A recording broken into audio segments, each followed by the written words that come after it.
SIR form নিয়ে অনেকেই বেশ চিন্তিত আছেন। এই ফর্ম কিভাবে ফিল আপ করবেন সেটা আমি আজকে আপনাদেরকে খুব সহজে দেখিয়ে দিচ্ছি। খুব ভালোভাবে মন দিয়ে দেখে নেন, কারণ একদম ভুল করা চলবে না। এই ফর্মটা একবারে বেশি দ্বিতীয়বার আপনি পাবেন না।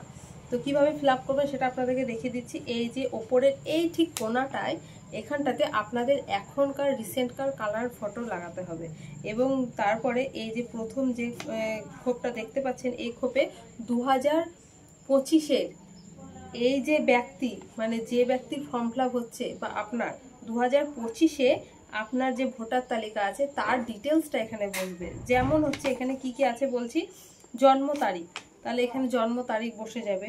তারপরে আছে আধার কার্ড, আধার কার্ডের নাম্বার থাকলে দেবেন। তারপরে কি আছে, মোবাইল নাম্বার, সেটা দেবেন। তারপরে কি আছে, পিতা বা অভিভাবকের নাম। এই ক্ষেত্রে একটা জিনিস দেখে নিন, এখানে কিন্তু পিতার নামটাই লিখতে হবে, অভিভাবকের নাম লিখলে হবে না। এখানে পিতার নামটা লিখবেন, এবং পিতার বা অভিভাবকের ক্রমিক নং আছে, এখানে কিন্তু পিতারই মানে এপিক নাম্বারটা দিতে হবে। এপিক নাম্বার যদি এখানে পিতার থাকে তাহলে অবশ্যই দেবেন, আর যদি না থাকে দেওয়ার দরকার নেই। যার পিতা মারা গেছে তার তো এপিক নাম্বার থাকবে না, তখন সেটা হবে না, কিন্তু পিতার নামটা দিতে হবে। তারপরে আছে মাতার নাম, মায়ের নাম, মায়ের নামটা এখানে দিতে হবে। মায়ের এপিক নাম্বার যদি থাকে, যদি থাকে মানে মা যদি বেঁচে থাকে তবে এপিক নাম্বারটা এখানে হবে। তারপরে কি আছে, স্বামী বা স্ত্রী যদি থাকে, যদি এই যে এই ব্যক্তি যদি মহিলা হয়ে থাকে তাহলে তার স্বামীর নাম হবে, যদি স্ত্রী হয়ে থাকে, যদি বেটা ছেলে হয়ে থাকে তাহলে এখানে তার স্ত্রীর নামটা হবে। আর যদি অবিবাহিত হয় তাহলে দেওয়ার দরকার নেই। আর এখানে কি আছে, তার আবার এপিক নাম্বার যদি থাকে একই রকমভাবে। এটা বুঝতে পারলেন, এটা 2025 অনুযায়ী এটা ফিল আপ হবে।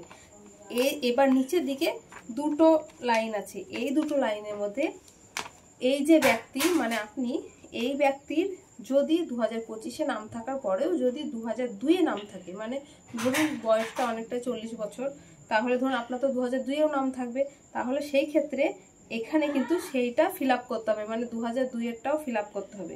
তা মানে এখানে কি আছে দেখুন, নির্বাচকের নাম, মানে আপনারই নাম হবে, যে ব্যক্তির 2025-এ নাম আছে 2002-এও নাম আছে তারই এই ঘরটা।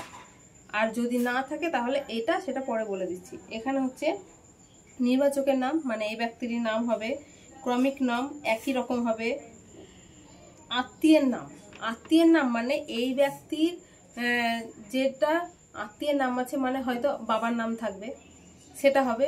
আর যদি মহিলা হয়ে থাকে তাহলে স্বামীর নাম থাকবে, তাহলে সেই স্বামীর নামটা হবে।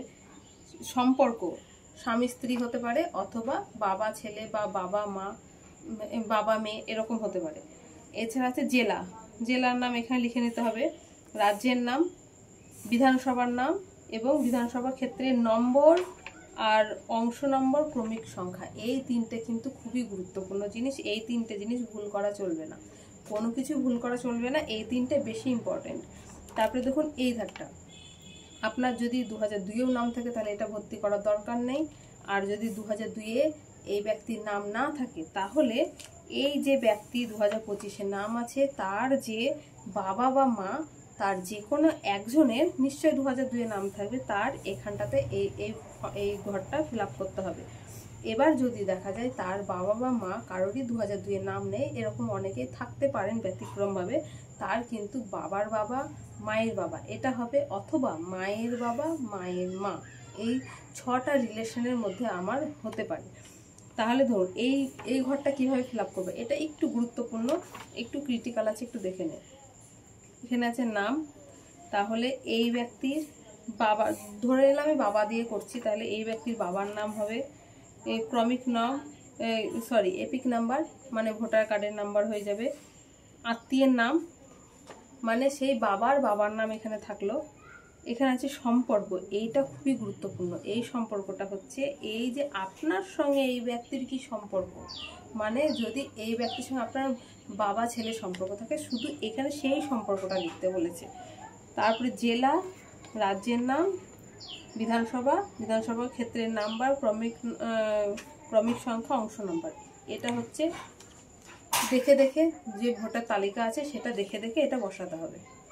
আর নিচে দেখুন কি আছে, এখানে এখানে হচ্ছে যে বিএলও থাকবে সেই বিএলও সই হবে। আর এক জায়গায় এটা হলো, এটা নিয়ে ভয়ের বা চিন্তার কোনো কারণ নাই। আর এছাড়াও আপনাদের ব্যতিক্রমী অনেক কিছু থাকতে পারে। যদি ব্যতিক্রম কোনো সমস্যা থেকে থাকে তাহলে অবশ্যই আমাকে কমেন্ট করে জানাবেন।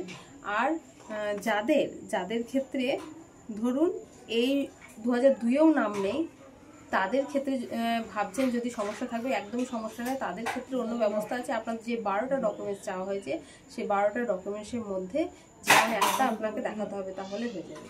বেশ, আপনাদের সুবিধার জন্য এটা অসংখ্য ধন্যবাদ। Thank you.